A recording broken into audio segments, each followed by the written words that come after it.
Mir Sheikh India से मसला पूछते हैं। मैं जॉब करता हूँ और 9 घंटे कंपनी में ही रहता हूँ, हमें बाहर नहीं जाने दिया जाता, तो क्या मैं ज़ोहर और असर की नमाज कंपनी में ही पढ़ सकता हूँ? देखें, कंपनी के करीब में अगर कोई मस्जिद है तो आप पर लाजिम है कि वहाँ जमात से नमाज पढ़ें। अगर आपको कंपनी जमात से नमाज नहीं पढ़ने देती तो फिर जॉब छोड़ देनी चाहिए आपको, जिसमें आपकी 5 नमाजें जमात से ज़ाया हो रही हैं। लेकिन अगर जॉब छोड़ने में भी मुश्किलात हैं, दूसरी जॉब तलाश करना मुश्किल है, मसाइल हैं, तो फिर मजबूरन आप कंपनी के अंदर ही नमाज पढ़ लें। और अगर मस्जिद करीब में नहीं है तो फिर तो वैसे भी कंपनी के अंदर ही नमाज पढ़ना आप पर जायज़ है, आपके लिए कोई हर्ज नहीं है उसमें, क्योंकि मस्जिद करीब में होती है तो फिर मस्जिद की जमात वाजिब होती है, अदरवाइज वाजिब नहीं होती। तो लेकिन कंपनी के अंदर कोशिश करें कि जमात से नमाज पढ़ें। फ़र्ज़ नमाज जमात ही के साथ होती है। ये जो हमारे यहाँ रिवाज हो गया ना, फ़र्ज़ नमाज लोग अपने अपने तरीके से पढ़ रहे होते हैं, ठीक नहीं है। हाँ, मस्जिद में जमात निकल गई तो फिर असलाफ का मामूल ये था कि फिर मस्जिद में इनफिरादी नमाज पढ़ते थे, घर में अगर जाते तो जमात करा लेते। तो आप फिर ऐसी मजबूरी में कंपनी में नमाज पढ़ सकते हैं, लेकिन ज़ोहर असर मिला के नहीं पढ़नी है। ज़ोहर अपने टाइम पे, असर अपने टाइम पे। और अगर मजबूरी हो, कंपनी वाले पढ़ने ही ना दे रहे हो, तो फिर ज़ोहर को डिले करें, असर के करीब लेके चले जाएं। तो ज़ोहर पढ़ें और थोड़ी देर में असर का वक्त दाखिल होगा, उसी वक्त असर भी पढ़ लें फिर आप। तो यानी हर नमाज अपने टाइम पे होगी, लेकिन इस तरह से इकट्ठी हो जाएगी कि एक ही दफ़ा में आप दोनों नमाजें पढ़ लेंगे। एक ही वुज़ू करना पड़ेगा आपको और अलग अलग दोबारा वक्त निकालना नहीं पड़ेगा, ये भी जायज़ है। आफ्ताब साहब सऊदी अरब से पूछते हैं, मुझे किसी ने कहा कि अल्लाह आपकी नमाज और उम्रा कबूल न करे, अब क्या होगा? देखें, जिसने कहा है, किसी के कहने से कुछ भी नहीं होता। गवर्नमेंट की तरफ से कोई पाबंदी नहीं है, कोई भी किसी को किसी भी टाइम पे कुछ भी कह सकता है, तो टेंशन न लें, तो भूल जाए उसको सोचना चाहिए कि मैंने जब किसी को ये कहा तो मेरा क्या होगा। मुफ्ती साहब, मैंने हैंड प्रैक्टिस से तौबा की है, मगर हर वक्त यानी उनका कहना है कि मज़ी निकलती रहती है, क्या मैं नामर्द तो नहीं हो जाऊंगा? मैं डिप्रेशन में जा रहा हूँ, बराए मेहरबानी रहनुमाई फरमाएं। अल्लाह ताला आपको तौबा पे कायम रखने की तौफीक अता फरमाए। कोई नामर्द नहीं होंगे, ये जो आप कह रहे हैं हर वक्त ख्वाहिश रहती है, तो आप शादी कर लें ताकि एक हराम काम से अल्लाह बचाए रखे आपको। बचा तो लिया अल्लाह ने और बचाए रखे। बाकी ये जो मज़ी निकलती रहती है, ये कोई, इससे कोई बीमारी नहीं है, ये ना इसके इलाज की ज़रूरत है। नबी सल्लल्लाहु अलैहि वसल्लम ने पानी से अपने उज़ूफ़ को धोने का हुक्म दिया जब मज़ी निकल जाए। उसका फ़ायदा ये होता है कि ठंडक पैदा हो जाती है तो वो निकलना बंद हो जाती है, लेकिन इससे कोई बीमारी नहीं होती, कोई कमज़ोरी नहीं होती। टॉपिक तो ये मेडिकल साइंस का है, मेरा टॉपिक नहीं है, लेकिन मैं एक तो कॉमन बातें होती हैं कुछ मेडिकल साइंस की, जिसमें किसी डॉक्टर को कोई इख्तलाफ नहीं होगा। तो आपको मैं डिप्रेशन दूर करने के लिए बता रहा हूँ, ये एक हकीकत आपके सामने रख रहा हूँ, तो इससे कोई नुकसान नहीं होता।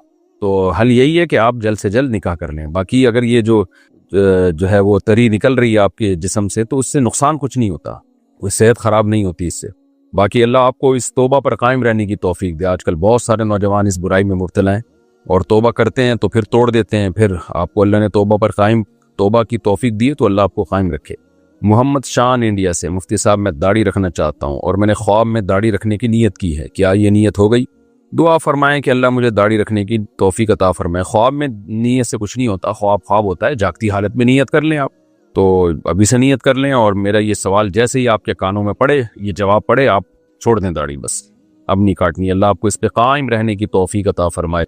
ये लोग समझते हैं कि दाढ़ी रखना महज एक सुन्नत अमल है, सुन्नत नहीं है, लाजमी हुक्म है नबी सल्लल्लाहु अलैहि वसल्लम का। और दाढ़ी काटना कबीरा गुनाह है, क्योंकि हर वक्त इंसान के चेहरे पे एक गुनाह लगा रहता है, इसलिए इसको हल्का हुक्म ना समझें। ये तगीर खल्क़िल्लाह है एक तरह से दाढ़ी काटना। आरिफ बिल्ला इंडिया से कहते हैं, मेरी बीवी के वालिदैन इसकी शादी मुझसे करने पर राज़ी नहीं थे, तो हमने 2 साल पहले छुपकर निकाह कर लिया था। अब मेरी बीवी वालिदैन के राज़ी ना होने की वजह से खुला का मुतालबा कर रही है, लेकिन मैं इसको छोड़ना नहीं चाहता। इसके वालिदैन राज़ी ना होने की कोई दीनी या दुनियावी वजह नहीं है, इसका हल बता दीजिए। क्या खुला ना देने से मुझे कोई गुनाह तो नहीं होगा? नहीं, कोई गुनाह नहीं होगा। जब अब आपकी बीवी है तो फिर आपकी बीवी, आप अगर बेसिक हुकूक अदा कर रहे हैं तो उसका खुला मांगना ही दुरुस्त नहीं है। उसको शादी करने से पहले सोचना चाहिए था। तो खुला ना दें, आप उसको रखें, और अगर आप देना चाहें तो भी आपकी मर्जी है, आपके पास राइट है। खुला मांग रही है तो दे दें, तो भी आपकी मर्जी है। अब देना चाहिए कि नहीं देना चाहिए, ये मैं मशवरा नहीं दे सकता आपको। ये जब तक किसी के हालात 100% सामने ना आ जाए, मशवरा देना मुमकिन नहीं होता। मैं तो सिर्फ शरई मसला बता सकता हूँ। मुफ्ती साहब, मेरे बड़े भाई ने हमारे घर के पीछे खेत में एक चबूतरा बनाया है, जिसे वो बुजुर्ग हस्ती का मकाम कहते हैं। वो इस पर चिराग वगैरह जलाते हैं और जुमेरात को लोहान की धोनी भी देते हैं, इसको पानी से धोते भी हैं और साथ में कुछ घोड़े वगैरह के मुजस्मे भी रखे हैं। इसके बारे में कुछ बताया। कुछ दिनों में यहाँ पर जिन चुड़ैल भूत आना शुरू हो जाएंगे, बस ये बता रहा हूँ मैं। जिन्नात देखते हैं कोई भी उटपटांग काम कर रहा है ना, और वो उसको ये कहने के लिए कि ये बुजुर्ग हस्ती और इस तरह के इस्तिलाहात इस्तेमाल करें, तो वहाँ शयातीन बसेरा कर लेते हैं। तो चबूतरा हटवाएं वहां से, वरना ये जिन चुड़ैल भूतों का मरकज बन जाएगी ये जगह, और ऊट पटांग हरकतें यहाँ होना शुरू हो जाएंगी। सारा गांव के लिए अजाब बन जाएगी ये जगह। तो ऐसी चीज़ों को फौरन मार्केट से शॉर्ट कर दिया करें। भाई से बोले भाई तू कहीं और जाके ये भूत चुड़ैल और बुजुर्ग का बिजनेस कर, यहाँ नहीं कर। धंधा होता है साला, कुछ भी नहीं है इसका, कोई हैसियत नहीं है। खाला भांजे का रिश्ता महरम है या नहीं? महरम है भाई। खाला भांजा, माँ की बहन को खाला कहा जाता है, वो तो बहुत मुकद्दस मोहतरम रिश्ता है। मोहम्मद मुस्तकीम यूपी से, मेरा एक दोस्त मुझसे हॉटस्पॉट लेकर गाने और मूवी देखता है, तो क्या मुझे गुनाह मिलेगा? आपको पता है कि वो हॉटस्पॉट ले ही इसलिए रहा है, वाईफाई कनेक्ट ही इसलिए कर रहा है कि गाने सुनने हैं, तो फिर आप ना कनेक्ट करने दें उसको, ठीक है। वैसे कोई वाईफाई ले लेता है, वाईफाई के जरिए हॉटस्पॉट से कनेक्ट हो जाता है, तो फिर जो मर्जी करता रहे वो। लेकिन इसका तो आपको पता है ना कि इसी काम के लिए ले रहा है, तो फिर उसको मत दें आप।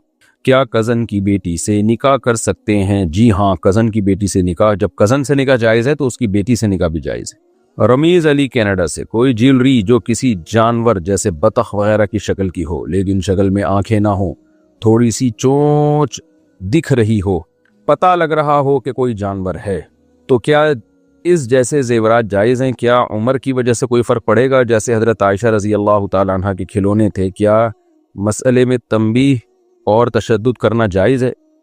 देखें, जिस ज्वेलरी में बतख वगैरह की शक्ल हो, वाज़े शक्ल अगर है तो वो तो नाजायज़ और हराम है। वाज़े शक्ल है, अगर वाज़े नहीं है, मिसाल के तौर पर आप ज़मीन पे रखते हैं, खड़े होकर देखते हैं तो चेहरे की तस्वीर वाज़े नकूश नज़र नहीं आते, तो फिर इतनी छोटी तस्वीर है तो उसको इस्तेमाल करने में कोई हर्ज नहीं है।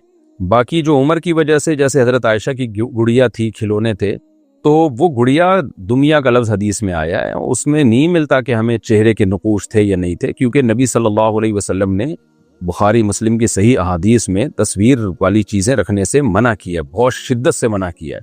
तो अब हज़रत आयशा की गुड़िया थी, तो वो गुड़िया अरबों के दौर की गुड़िया में उसके क्या उसकी नकूश थे, वाज़े थे या नहीं थे, हमें नहीं पता चलता। तो एक हदीस की वजह से जो इतनी सारी हदीसों को छोड़ा नहीं जा सकता, इसलिए बहुत से फुक़हा ने यही कहा है कि वो हज़रत आयशा वाली गुड़िया जो थी, वो उसका हमें नहीं पता चलता कि उस गुड़िया के चेहरे के नकूश वाज़े थे या नहीं थे। बच्चों को तो आप कुछ भी चीज़ पकड़ा देना छोटी सी, वो गुड़िया ही समझ के खेलना शुरू कर देते हैं बच्चियों को, उसको गुड़िया ही कहती हैं वो। तो इसलिए उसूल और ज़ाब्ता जो है, जो अहादीस से हमें पता चलता है, उसको एक रिवायत की वजह से छोड़ा नहीं जा सकता। वो इसलिए अहनाफ का मौक़िफ़ इस बारे में यही है कि गुड़िया जिसके चेहरे के नकूश वाज़े हों, वो बच्चियों को देना जायज़ नहीं है। तो यही हमें मजबूत मौक़िफ़ लगता है और यही जो है वो सही राय लगती है, क्योंकि इससे तस्वीर साजी की तरफ लोग जाते हैं। और आजकल की तो गुड़ियाँ तो पूरे पूरे पुतले होती हैं, वो बिल्कुल इंसानी नकूश और बिल्कुल ओरिजिनल और आर्टिफिशियल में बाज़ दफ़ा फ़र्क करना मुश्किल हो जाता है, इतनी वाज़े होती है। तो इसलिए इन गुड़ियाओं को उस गुड़िया पे क़यास नहीं किया जाएगा। तो हमारी राय इसमें यही है, इख्तलाफी मसला है, लेकिन हमारी राय इस बारे में यही है कि बच्चियों को भी ऐसी गुड़िया देना जिसके नकूश, चेहरे के नक्श बिल्कुल वाज़े हों, वो जायज़ नहीं है। मोहम्मद शेख कहते हैं, औरतें गैर महरम के पीछे नमाज पढ़ सकती हैं? जी पढ़ सकती हैं। सारी ज़िंदगी औरतें, इमाम महरम तो नहीं है। सारी दुनिया में जहाँ भी ख़वातीन नमाज पढ़ रही होती हैं वो गैर महरम ही होता है अक्सर, जमात से जब पढ़ती हैं। मोबाइल में गेम खेलने से जो पैसे मिलते हैं, क्या वो हलाल हैं? अगर पैसे लगाए हैं और पैसे हारने पे डूब रहे हैं और जीतने पे मिल रहे हैं, तो फिर ये तो हराम है, ये तो जुआ है। और अगर कोई और तरीका है तो वो मुझे बताएं, फिर मैं बता सकता हूँ कि किस तरह से पैसे मिलते हैं। जब मुझे पता चलेगा किस तरह से मिलते हैं तो मैं फतवा दे सकूंगा कि जायज़ है या नाजायज़। मुफ्ती साहब, मैंने अपनी कज़न को अल्लाह और रसूल को गवाह बनाकर 3 मरतबा कबूल किया और इसने भी मुझे कबूल कर लिया, तो क्या निकाह हो गया? हम एक दूसरे से इश्क करते हैं और हमने आपका बयान सुना था कि मजाक में भी बोल देने से निकाह हराम हो जाता है, और सॉरी निकाह हो जाता है। अल्लामा शामी ने लिखा है कि जो रसूल को गवाह बना के निकाह करे, मुझे ऐसी इबारत याद पड़ती है, वो तो वैसे ही इस्लाम से खारिज होने का ख़तरा है उसका, क्योंकि आप इससे तो पता चलता है कि रसूल को हाजिर नाजिर समझते हैं।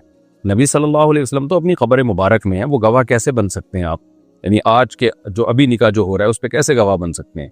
तो ये तो आपने जुमला ही भी कुफरिया कहा है। तो कभी भी ऐसा नहीं कहना चाहिए मैं अल्लाह रसूल को गवाह बना के ये निकाह कर रहा हूँ या ये काम कर रहा हूँ। अल्लाह तो गवाह बन सकते हैं। नबी सल्लल्लाहु अलैहि वसल्लम के बारे में अकीदा ये है, जो उलमा का अकीदा है, जो अहल सुन्नत वल जमात का अकीदा है, कि आप सल्लल्लाहु अलैहि वसल्लम अपनी कब्र मुबारक में आराम फरमाएं, हर जगह हाजिर